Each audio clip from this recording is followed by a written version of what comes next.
Alright mga makisig, magandang araw po sa inyo. May nagabi ulit sa atin. Yan. Dalawang cello interface. May lumalabas na lang yan. Matik na yan mga makisig. Dahil may gamit tayong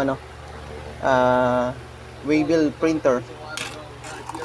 Yan. So dalawa to mga makisig, cello interface. So kaya kailangan natin kumuha. Yan, cello interface natin. Repeater controller. At di 2-in-1. Kuha tayo ng dalawang piraso at may nagabil sa atin. Dalawa. So ito mga makisig is ordinary cord. Sabihin sila ng ordinary cord. Ito. So ang gagawin natin mga makisig, i-check po natin yan. Check po natin bago natin ipa-ship.